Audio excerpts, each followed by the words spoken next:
Levy there. England, France. Looking forward to that. It is time for The World This Week. 7 days, 4 Paris-based correspondents, 1 hour. And joining us for The World This Week, Vivian Walt of Time Magazine. How are you? Very good, thank you. All right. Also with us, Judah Grunstein of World Politics Review, who's getting ready for a big expose on unmanned submarines. Among other things, naval trends. Okay. Christopher Dickey of Newsweek magazine, who is in Paris when he's not in New York or in the Middle East. And Melissa Bell, who's in Paris when she's not in Cairo, reporting on events in Egypt. We'll talk about that in a moment. Thanks to all of you. The World This Week, where you can always join in on the conversation on Facebook and on Twitter, where our handle here is @FrancoisF24. Now, after the Arab Spring come the Arab Spring's elections, the first ones, and a similar outcome all around. In the coming days, Tunisians expected to have a new prime minister from the ranks of the Islamist Ennahda party, a first ever Islamist premier named this past Tuesday in Morocco. And in Egypt, the story, Vivian Walt, you could say it's more the huge turnout that we're seeing here rather than the outcome, which was predictable.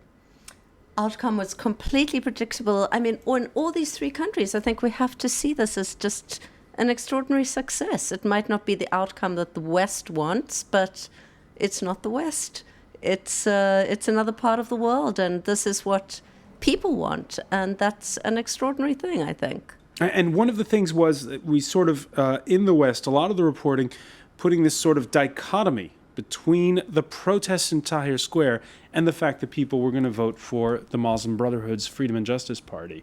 But actually, Egyptians don't see it that way. I don't think they do. Although in a sense, there is a little bit of the feeling, maybe Melissa would disagree, I don't know, of the Muslim Brotherhood somehow having diverted the revolution, the original revolution, the young Facebook crowd. This is not them, clearly. But equally, it's another kind of revolution. Maybe represents more of what the revolution was than the crowd that was in Tahrir Square. I think that's exactly right. In fact, the noise that had emerged from Tahrir over the last week or so had rather drowned out the truth, which was that, yes, there is this difference between the two groups that were in Tahrir Square in January and February. They couldn't be more different in a sense, and the people in Tahrir Square felt almost betrayed by the withdrawal of the Muslim Brotherhood from the square and their sort of tacit agreement with the ruling military to have these things to have the election go ahead. But in the end, the big surprise was that having all been concentrated on what was happening in Tahrir Square, when that Monday morning we all woke up and realized the lines that were there and how the silent majority was speaking, and that in fact, as you say, this is not what we had imagined democracy would bring, but it is what Egyptians are choosing for themselves and Tunisians and so on and so forth. Christopher Dickey. I really don't know why anybody would be surprised. Democracy is not about one man, one vote, or one woman, one vote. It's about organization. Mm-hmm. It's about getting out the vote and getting out organized voters. And there were two really well-organized religious parties, not only the Muslim Brotherhood, but the Salafis. And the Noor Party, and they were able to get out the vote. You know, the kids who were in Tahrir Square, they're great kids, but organized, they're not. And all the stronger, of course, because of the gaps that had been left in Egyptian society by the state, which had simply not done its job for decades. And so, well, it had almost cultivated the Muslim Brotherhood over all those years. Yes, they'd throw them in jail, but then they'd work with them. They'd let them run as independents. They played this elaborate game, and they allowed the Muslim Brotherhood to flourish at the expense of secular parties, at the expense of leftist parties. And we see that coming So hang on here, Christopher, are you reducing this to sort of a well-oiled machine? Or? Sure. That's the way democracy works. It's the way it works in the United States. Talk to Karl Rove. But the other thing is, too, that this was pretty well known in January. Yeah. The Muslim Brotherhood, 20 years of clandestine operations and organization really does leave a solid network of communication, of organization, of mobilization. And that is what getting out the vote is all about. The results today are what people were expecting pretty much immediately after Mubarak was forced out. One thing I just want to add, though, is with regard to Tunisia and Morocco, there's really, to my mind, just two potential reasons why why the West might be a little preoccupied or concerned. And one has to do with the status of women, and the other has to do with religious tolerance. Besides that, there's nothing necessarily about a moderate Islamist government relations with Israel are a little bit of a problem. Getting to Egypt, that adds the strategic element, and I think that raises the question now of to what degree the civilian government will actually really be deciding policy, at the very least in terms of foreign policy and strategic policy. Here's what the Moslem Brotherhood says on its official English language Twitter feed. It says, "Theocracy doesn't exist in our ideology. We're committed to civil, democratic, modern, and constitutional Egyptian state." Vivian Walt, these guys have campaigned on an anti-corruption platform. What's going to happen now? I was just about to say, actually, before you said that very much what's happened in these three countries, aside from the organization, as Chris says, the incredible sort of well-oiled electoral machine, is that this is really a backlash. It's a backlash against decades of essential moral bankruptcy. And there was nowhere to turn, really, for any source of redress against that than the religious parties. And I think it might take a really a long time before there's any other sort of voice that's strong enough to counter that years of that kind of feeling that, there's a tiny elite that's basically ripping off the country. And that goes for certainly Tunisia and Egypt, less so probably Morocco. Well, the Muslim Brothers like to say that there has not been any Muslim or Islamic regimes in the Arab world or in the neighborhood. That's not true at all. We've had the Iranian regime for quite a while now, and we've had the Sudanese regime. And what we've seen with both of them is that they become tiny little corrupt elites that ruin their countries, and they lose the respect of their people. But the difference is, now I'll turn to Melissa for this, is that you get the sense in Egypt that sort of the secret's out now, and you're not going to be able to put it back in a box. You're not going to be able to go back to the old ways, at least not in Cairo. I think that's exactly right. Too much has changed. The revolution's been too profound for them to be able to retreat from it. And of course, it's true that these parties are poised, for all the reasons that we've mentioned, to win at these elections. But of course, they're inheriting huge messes. I mean, if you look at Egypt, and it struck me in Cairo these last few days, everything is to be done. The grinding poverty, the shambles that it is. And if it takes several years, as Vivian said, for there to be a credible alternative, at some point, people will want a credible alternative. In a sense, the moderate Islamist parties winning now, there could be a natural democratic transition to secular parties winning next time. In a sense, they have so much in front of them, so much on their table, it's rather a thankless task. As long as the system stays intact, the real worry, I would suspect, is more to do with the drafting of the constitution and what sort of say they have in that. Insofar as the democracies are being built, that's probably the biggest danger, and we'll have to see on a case-by-case basis how people like the military in Egypt handle that. Well, what I was going to say, too, is that the big question over the last 6 months and even over the last 10 years regarding the Muslim Brotherhood is this idea that they have a double discourse, that their newfound moderate course is just to sort of soothe people, and that if they ever did get into power, they would be radical. So I think that it's kind of similar in the old Soviet Union. You had freedom of speech once. The question is, will Egypt have a second free election? What the American diplomats always used to say is, one man, one vote, one time was the essential policy of the Muslim Brothers. But I think that's not true at all. I don't think there's any reason to necessarily to believe that right now. No. All right, and on that point, on this set on Tuesday, a Moroccan secular activist, secular one, I tell you, warned against what she called a Western freakout over these results. And on that point, she mentioned, Egypt, which welcomes 14 million tourists a year. And when you speak to Egyptians, they're generally keen to avoid that freak out.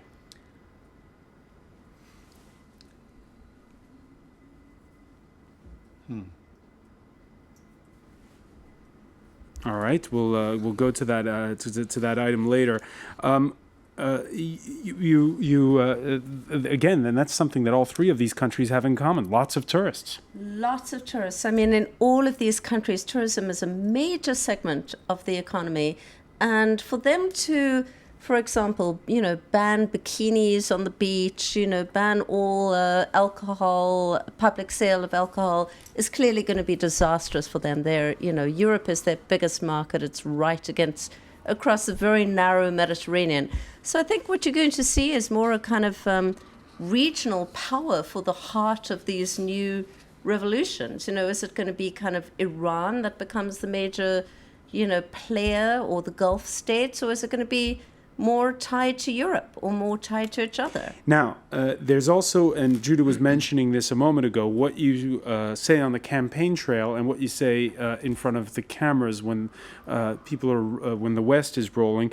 The new Prime Minister of Morocco. Here's what he had to say back in June at a rally of young people. French-style secularism is a dangerous concept. The secularists want to spread vice among the faithful. They want to spread sexual deviance. That's code usually for homosexuality. Now, the same Abdelilah Ben Kiran said after being named prime minister on Tuesday that he is indeed a moderate. The PJD comes with its priorities. It's not going to fight with those who drink alcohol or those who want to dress a certain way. Everyone does what he wants. All right, so there's the question of, we'll soon find out who is the real PJD in Morocco.